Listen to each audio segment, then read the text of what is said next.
2024 সালে এসে আজকে হচ্ছে আপনাদেরকে এমন একটা মজার খাবারের সন্ধান দিব। তার আগে বলে নেই, আপনার পকেটে যদি থাকে মাত্র 12 টাকা, 12 টাকা হলেই আপনি খেতে পারবেন চিকেন ফ্রাই।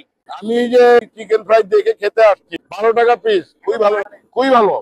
এখানে চিকেন ফ্রাই বানাই, তারপরে ফ্রেঞ্চ ফ্রাই বানাই, আলুর চপ বানাই। চিকেন ফ্রাই পার পিস 12 টাকা, আলুর চপ 5 টাকা। আমাদের এখানে তো সাপ্লাই বেশি, লাভ কম। বেতা মুরগি কিন না, তারপরে জবাই করি। আপনার প্রতি 26 বছর ধরে আমরা এই ব্যবসা করতেছি।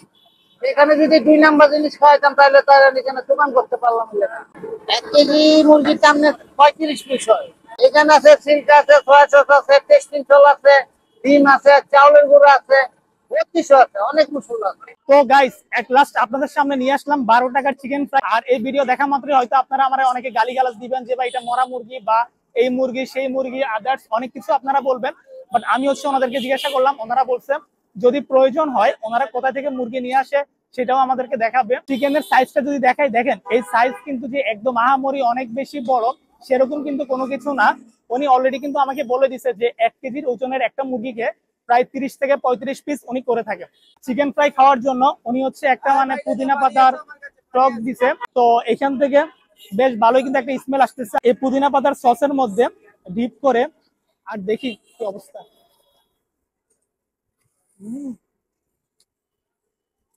আসলে তো চিকেন আছে, দেখেন ভিতরটা।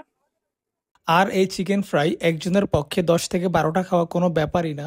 একদম নর্মাল চিকেন ফ্রাইড যে টেস্ট এখানে কিন্তু সেম ওইটাই। আর আরেকটা হচ্ছে যেটা আলুর চপ, যেটা হচ্ছে উনি ব্রেড ক্রাম দিয়ে মূলত তৈরি করছে। দেখা যাক আলুর চপটা খেয়ে কি অবস্থা। এই আলুর চপটাকে তারা টোটালি একটু ডিফারেন্ট ভাবে তৈরি করার চেষ্টা করছে। তারা ফার্স্ট হচ্ছে আলুর সাথে পেঁয়াজ, কাঁচামরিচ, ধনিয়া পাতা এছাড়া আরো অনেক মশলাপাতি দিয়ে আলুটাকে কিমা হিসাবে কিমার মতো করে তৈরি করছে। তার পরবর্তীতে এখানে আপনার বিস্কিটের গুঁড়াটা কোটিং হিসাবে দিয়ে তারা হচ্ছে ফ্রাই করে থাকে। আর টোটালি একটু ডিফারেন্ট টেস্ট বলতে পারি আলুর চপটা। আর এটা লোকেশনটা যদি আপনাদেরকে ইজি করে বলি, এটা হচ্ছে ঢাকা ইউনিভার্সিটির কারুকলা ইউনিটের যে গেটটা রয়েছে, এখন হচ্ছে 3 নাম্বার গেট।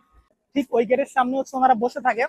আর একটু ইজি করে যদি বলি, সোহরাওয়ার্দী উদ্যানের যে স্বাধীনতা জাদুঘর রয়েছে, ঠিক ওই স্বাধীনতা জাদুঘরের অপোজিটে উনি বসে থাকে। আর এই দোকানটি বিকেল 4:30 থেকে রাতের প্রায় 7টা 8টা পর্যন্ত খোলা থাকে। তো ওভারঅল আমি এটা খেয়ে নিই। আর আজকে এ পর্যন্তই।